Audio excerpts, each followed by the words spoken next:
20वां अध्याय। महाराज पृथु की यज्ञशाला में श्री विष्णु भगवान का प्रादुर्भाव। श्री मैत्रेय जी कहते हैं, विदुर जी, महाराज पृथु के 99 यज्ञों से यज्ञ भोक्ता यज्ञेश्वर भगवान विष्णु को भी बड़ा संतोष हुआ। उन्होंने इंद्र के सहित वहां उपस्थित होकर उनसे कहा।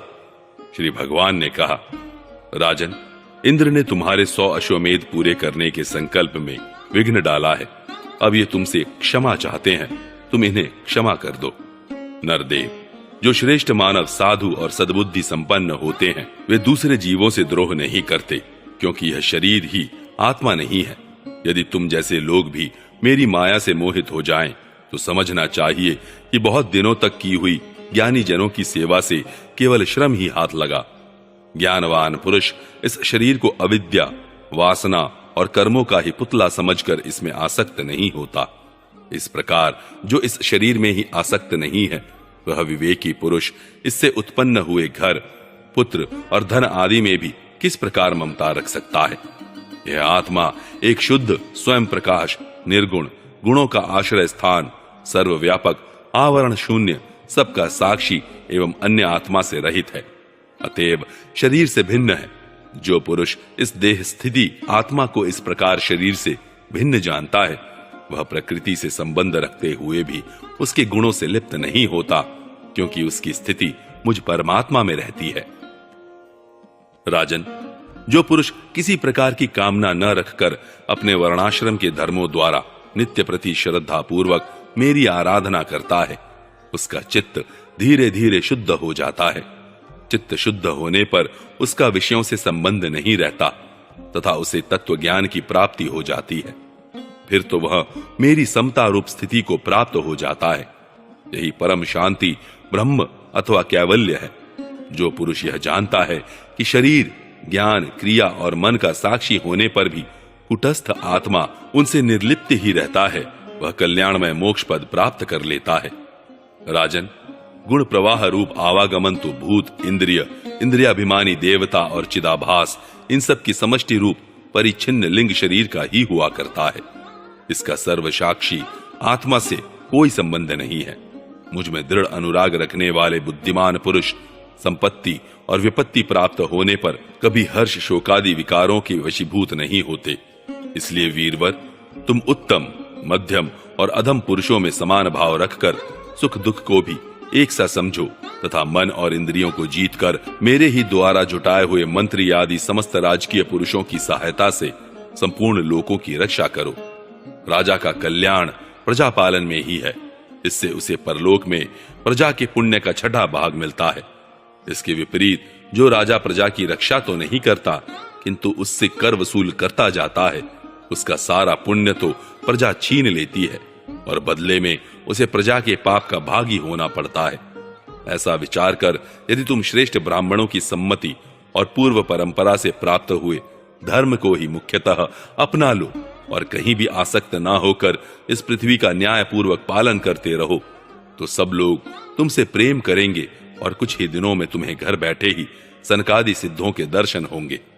राजन, तुम्हारे गुणों ने और स्वभाव ने मुझको वश में कर लिया है, अतः तुम्हें जो इच्छा हो मुझसे वर मांग लो। उन क्षमा आदि गुणों से रहित यज्ञ, तप अथवा योग के द्वारा मुझको पाना सरल नहीं है।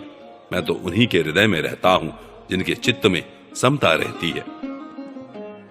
श्री मैत्रेय जी कहते हैं, विदुर जी, सर्वलोक गुरु श्री हरि के इस प्रकार कहने पर जगत विजयी महाराज पृथु ने उनकी आज्ञा शिरोधार्य की।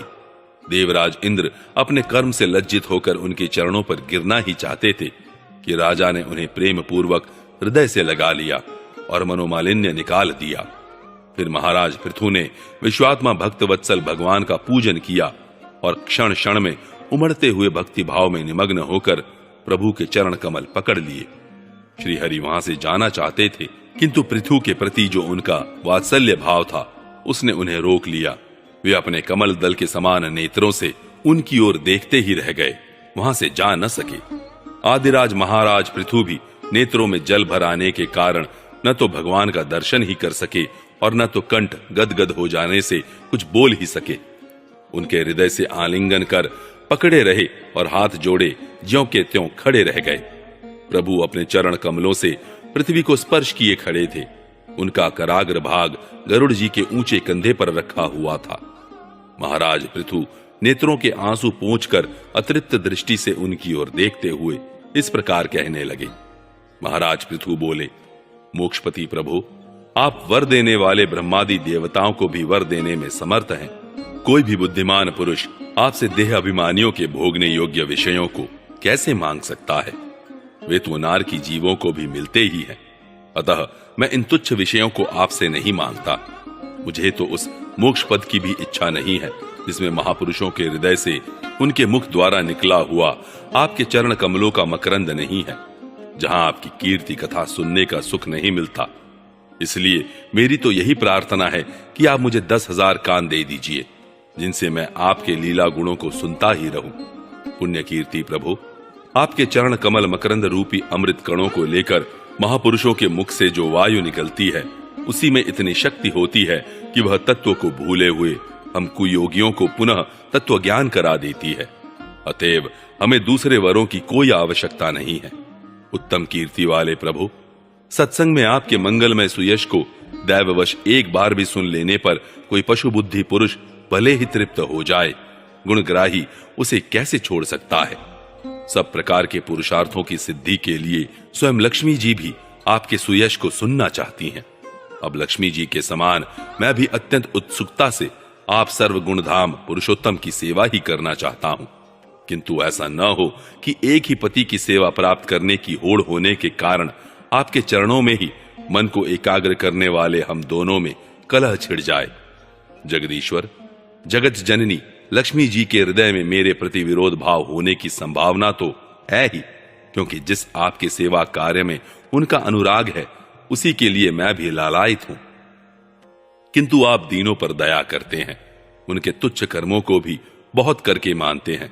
इसलिए मुझे आशा है कि हमारे झगड़े में भी आप मेरा ही पक्ष लेंगे। आप तो अपने स्वरूप में ही रमण करते हैं। आपको भला लक्ष्मी जी से भी क्या लेना है? इसी से निष्काम महात्मा ज्ञान हो जाने के बाद भी आपका भजन करते हैं। आप में माया के कार्य अहंकार आदि का सर्वथा अभाव है। भगवान, मुझे तो आपके चरण कमलों का निरंतर चिंतन करने के सिवा सत्पुरुषों का कोई और प्रयोजन ही नहीं जान पड़ता। मैं भी बिना किसी इच्छा के आपका भजन करता हूं। आपने जो मुझसे कहा कि वर मांगो, सो आपकी इस वाणी को तो मैं संसार को मोह में डालने वाली ही मानता हूं। यही क्या, आपकी वेद रूपा वाणी ने भी तो जगत को बांध रखा है। यदि उस वेद वाणी रूप रस्सी से लोग बंधे न होते तो वे मोहवश सकाम कर्म क्यों करते? प्रभु, आपकी माया से ही मनुष्य अपने वास्तविक स्वरूप आपसे विमुख होकर अज्ञानवश अन्य स्त्री पुत्र आदि की इच्छा करता है। फिर भी जिस प्रकार पिता पुत्र की प्रार्थना की अपेक्षा न रखकर अपने आप ही पुत्र का कल्याण करता है, उसी प्रकार आप भी हमारी इच्छा की अपेक्षा न करके हमारे हित के लिए स्वयं ही प्रयत्न करें। श्री मैत्रेय जी कहते हैं, आदिराज पृथु के इस प्रकार स्तुति करने पर सर्वसाक्षी श्री हरि ने उनसे कहा, राजन, तुम्हारी मुझ में भक्ति हो। बड़े सौभाग्य की बात है कि तुम्हारा चित्त इस प्रकार मुझ में लगा हुआ है। ऐसा होने पर तो पुरुष सहज में ही मेरी उस माया को पार कर लेता है, जिसको छोड़ना या जिसके बंधन से छूटना अत्यंत कठिन है। अब तुम सावधानी से मेरी आज्ञा का पालन करते रहो। प्रजापालक नरेश, जो पुरुष मेरी आज्ञा का पालन करता है, उसका सर्वत्र मंगल होता है। श्री मैत्रेय जी कहते हैं, विदुर जी, इस प्रकार भगवान ने राज ऋषि पृथु के सारगर्भित वचनों का आदर किया। फिर पृथु ने उनकी पूजा की और प्रभु उन पर सब प्रकार कृपा कर वहां से चलने को तैयार हुए। महाराज पृथु ने वहां जो देवता, ऋषि, पितर, गंधर्व, सिद्ध, चारण, नाग, किन्नर, अप्सरा, मनुष्य और पक्षी आदि अनेक प्रकार के प्राणी एवं भगवान के पार्षद आए थे, उन सभी का भगवत बुद्धि से भक्तिपूर्वक वाणी और धन के द्वारा हाथ जोड़कर पूजन किया। इसके बाद वे सब अपने अपने स्थानों को चले गए। भगवान अच्युत भी राजा पृथु एवं उनके पुरोहितों का चित्त चुराते हुए अपने धाम को सिधारे। तदनंतर अपना स्वरूप दिखाकर अंतर्धान हुए अव्यक्त स्वरूप देवादिदेव भगवान को नमस्कार करके राजा पृथु भी अपनी राजधानी में चले आए।